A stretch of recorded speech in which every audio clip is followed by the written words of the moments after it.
Good afternoon. It's my pleasure to present our data on the role of nasal T cells in SARS CoV-2 immunity and vaccination.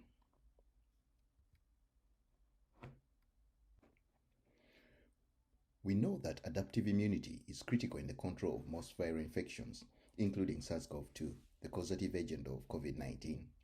However, more often than not, adaptive immune responses are measured in blood and not at the local sites of infection that are usually challenging to sample compared to blood.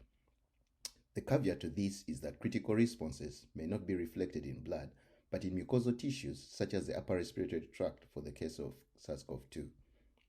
While some studies have demonstrated antibody responses to SARS CoV-2 in the upper respiratory tract, data on other immune cells, particularly T cells, remains scanty. Therefore, we sought to enumerate and profile immune cells isolated from nasopharyngeal swabs used in diagnostic testing amongst healthy volunteers. Strikingly, we found that the nose is full of immune cells based on the expression of CD45, and majority of these cells were T cells. However, we found that the right swab type was critical. Optimal immune cell recovery was achieved with the BD Mini Flex Tip swabs compared to the Copan Flock swabs, from which CD45 negative cells expressing epithelial cell markers were predominantly recovered. Using our optimized flow cytometry panel, we found that virtually all CD8 T cells expressed markers of tissue residency, CD69 and 103, while this was variable for the CD4 subset. In addition, we found that T cells co-expressing Th17 markers were also common. It's against this background that we sought to examine nasal tissue resident memory T cells, or TRM, with respect to SARS CoV-2 infection and vaccination. Lipsich et al. In their recent review proposed that TRM in the upper respiratory tract may be critical in lowering viral load and preventing viral decimation into lung tissues where severe pathogenesis occurs, and that this TRM could be cross-reactive with other coronaviruses. However, we still don't know how these T cells interact with SARS CoV-2 in the upper respiratory tract, and whether specific T cell responses are induced in the nasal mucosa by the currently available COVID-19 vaccines. With the rollout of vaccination in Manitoba early this year, we then asked the question whether parentally administered mRNA vaccines are capable of eliciting nasal T cell responses. We enrolled healthy volunteers scheduled to receive their Pfizer mRNA vaccine and collected blood and nasopharyngeal swabs for enumeration of immune cells by flow cytometry. Samples were collected at 3 time points: prior to vaccination, which was the baseline visit, and approximately 12 days after the first and second vaccine dose, which we codenamed Visit 2 and Visit 3. Our volunteers had a median age of 40 and were predominantly female, and 2 of them had prior COVID-19 infection. We observed an increase in nasal CD8 TRM abundance defined by the co-expression of CD69 and CD103 at Visit 2 and Visit 3 post-vaccination.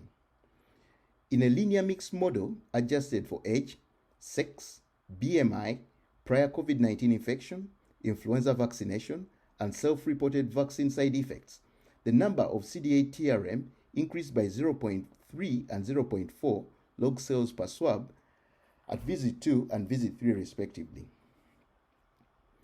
CD69 positive, CD103 negative T cells are potentially TRM, and based on our data, these cells were also increased at Visit 2, but more significantly at Visit 3.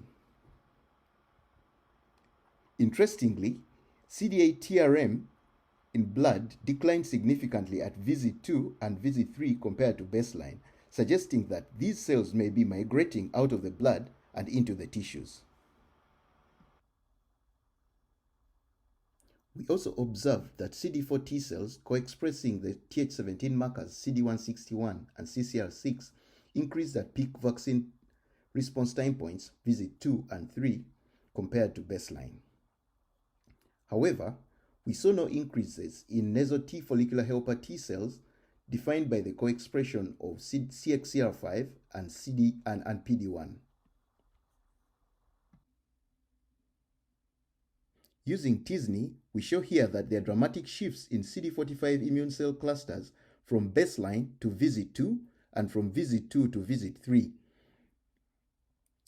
These were categorized by shifts in CD8 T cell populations here in orange, the non-T cell population here in purple, as well as the double negative T cell population shown here in green. These data suggest that multiple subsets of nasal immune cells may increase in abundance following COVID-19 vaccination. To assess the antigen specificity of nasal T cells, we enrolled previously vaccinated individuals approximately 2 months post their second vaccine dose. We stimulated nasal T cells from 6 volunteers with overlapping spike peptide pools, while we left 2 unstimulated. Increased trends in the expression of CD8 IL2 and CD154, as well as cytotoxicity markers CD107A and perforin, were observed 2 months post-vaccination. These data are still very preliminary, so we are expanding this to our lab staff volunteer cohort to see if these observed trends still hold. Looking at antibody responses in blood, we found that spike-specific IgG titers increased at visit 2 and more dramatically at visit 3 following the second vaccine dose. Only one volunteer with prior COVID-19 infection had nucleocapsid IgG titers. We next correlated these spike-specific IgG responses to nasal CD8 TRM and Th17 abundance, specifically at visit 3, but saw no correlations at all. These data suggest that the nasal T cell response we are observing post-vaccination may be independent of the circulating antibody response, and that this nasal T cell response may provide an additional layer of immunity to SARS CoV-2 infection. In summary, we show that studying nasal T cells is feasible in humans, but this is highly dependent on the type of nasopharyngeal swab used. We also show that a high proportion of these cells express markers of tissue residency and increase significantly in abundance following vaccination. We've also shown that increased trends of antigen-specific T cells are observed 2 months post-vaccination. But more studies are required to better understand in depth the role of nasal T cells, which may be critical in immunity to SARS CoV-2. This, we believe, may also guide the development of new targeted interventions against COVID-19. I will end by acknowledging all my colleagues in the Mackinnon Lab listed over here, as well as our collaborators at the Kadam Provincial Lab and the Jesse Wilt Research Center. We are also grateful to all the funding agencies for their generous support and to the study volunteers without whom this study would not have happened. Thank you for listening in.